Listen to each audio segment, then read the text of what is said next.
credencial para votar con fotografía, que es, como ustedes saben, el medio privilegiado de identificación en este país.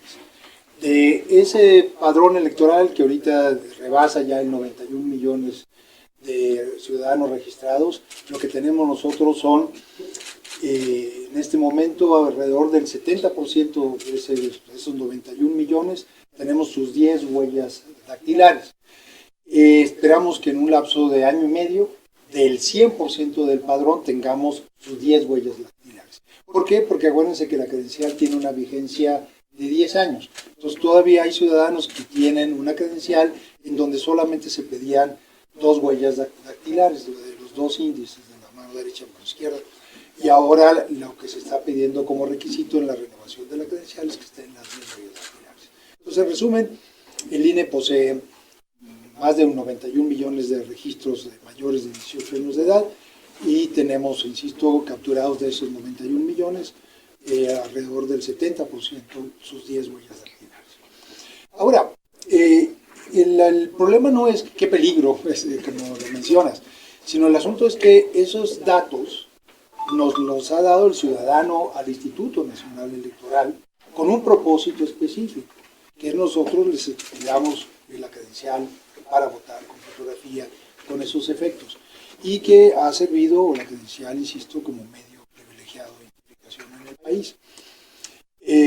Y es una base de información que nosotros tenemos que cuidar muy bien, porque la confianza ciudadana en el Instituto Nacional Electoral, y no pueden esos datos estar disponibles para otros efectos que no son aquellos para los cuales el ciudadano nos reconocemos la preocupación de construir una sola medio de identificación, y hemos tenido conversaciones con el actual gobierno, igual con el gobierno pasado y el antepasado alrededor del tema, y nosotros hemos propuesto una solución que ahora reiteramos, el que el Instituto Nacional Electoral pueda incluso hacer la credencialización de menores de edad, para que entonces tengamos una base de todos los habitantes del país, sean mayores o menores de los 18 años de edad, y construir mecanismos como los que ya tenemos con otras instituciones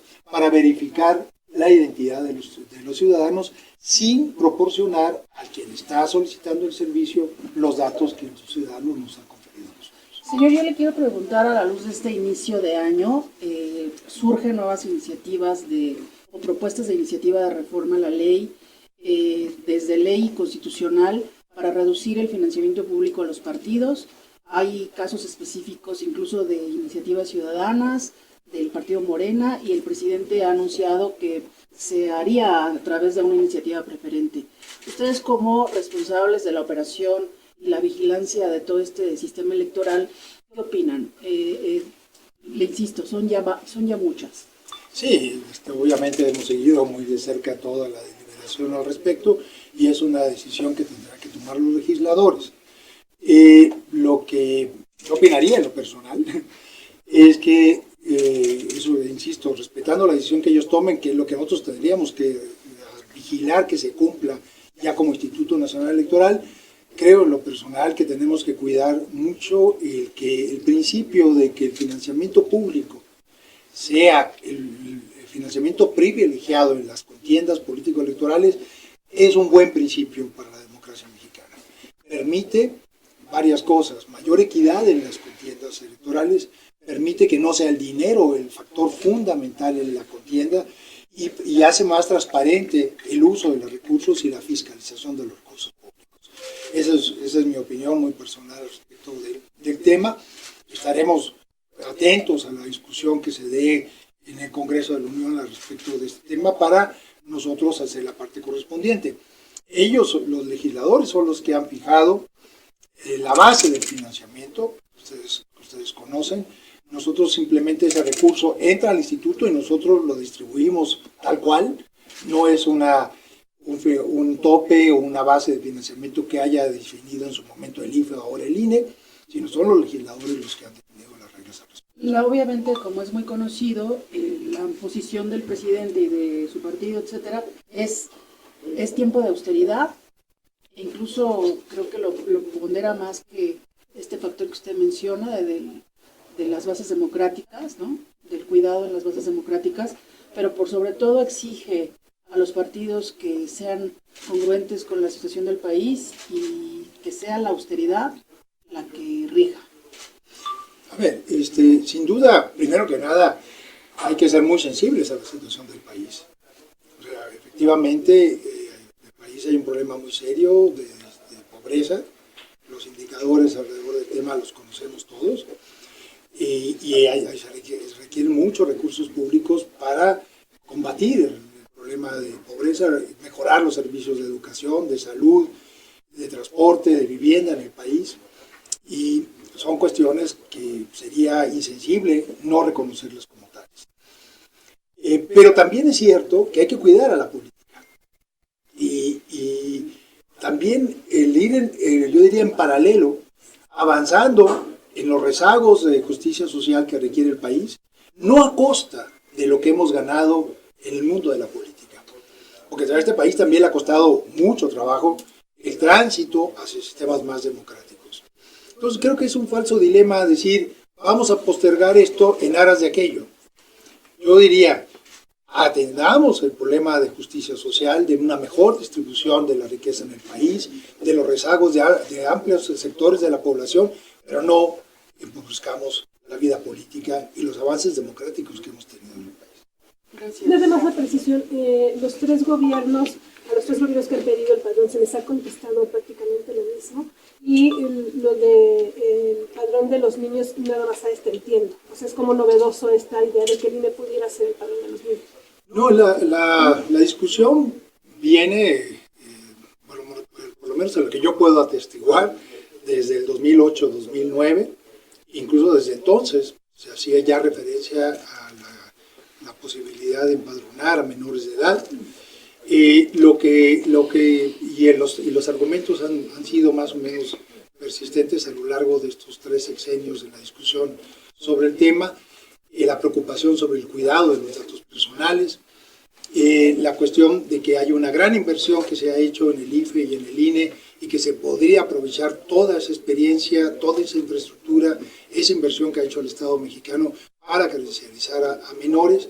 Tal vez lo nuevo que viene de 4 años para acá es que el INE cuenta con el aval del INAI para cómo poder hacer un mejor uso social de los datos del padrón electoral sin vulnerar la base de datos y cuidar los datos personales. Creo que ese es un paso muy importante que se dio en largas deliberaciones con el Instituto Nacional de Protección de Datos Personales, el INAI, y que avanzamos mucho en la dirección de dar un valor agregado a la base de datos con la que cuenta el Instituto Nacional Electoral, ¿no? Para poder, sin vulnerar insisto, la base de datos con la que contamos y la confianza de la ciudadanía, poder también garantizar identificación de identidad y evitar robo de identidad y demás, como creo que es el servicio que se ha venido dando al sistema financiero nacional. Y por último, nada más, ¿hay algo en la ley que obligue a entregar este padrón al gobierno federal? Hay un transitorio en la ley de población hace más de 3 décadas, pero nosotros consideramos que las condiciones de aquel transitorio son muy distintas a las condiciones que hoy vive el país. Y todo lo que a lo largo de estos 3 décadas se ha avanzado en términos de protección de datos personales. Y que yo creo que retrotraer simplemente aquel transitorio de aquella vieja ley de población a las condiciones actuales es desconocer todo lo que se ha venido avanzando en términos de protección de datos personales en el país. Lo que ha corrido en términos constitucionales y legales en la materia es mucho. Y yo creo que retrotraerlo así es desconocer todo eso. Yo creo que es refrescar a la luz de lo que este país ha avanzado en esa dirección. Esta discusión creo que sería lo más conveniente. Gobernación dice todos. que solo pediría, si no me equivoco, las huellas y la firma, es decir, no todos los biométricos. ¿Es así las pláticas iniciales que han tenido con este gobierno? Las huellas son los biométricos. Ajá, pero me refiero a que no estarían aspirando a tener todo el paquete de dirección, domicilios, edades, etcétera. No sé, El comentario que yo he escuchado en Gobernación es que no se pide toda la información del padrón, solo lo esencial para esta cédula digital. Por eso le preguntaba cómo en estas pláticas iniciales que han comentado. A ver, obviamente la riqueza más fuerte del padrón son los datos biométricos. O sea, obviamente también están los datos de domicilios, datos personales que de los ciudadanos otorgan a sacar su credencial, ¿no? Pero la discusión yo creo que más fuerte es lo que tiene que ver con los biométricos, y es una discusión que hay que seguir dando, y yo insisto, creo que podríamos darle el uso adecuado, cuidando la protección de datos personales, a la base con la que ya cuenta el Instituto Nacional Electoral y ampliar su base de cobertura a menores de edad, dándole el servicio que este país requiere al respecto. Que de hecho ya lo estamos haciendo con el sistema financiero nacional de una manera muy cuidadosa, muy vigilada, muy protegida, para que no solamente tenga el uso de esa base el propósito específico y no se use para otros. Para que ustedes compartan esos datos biométricos y demás, ¿tendría que haber alguna reforma para que ustedes pudieran compartir? Y otra, ¿cuáles son los riesgos de que esos datos salgan de aquí?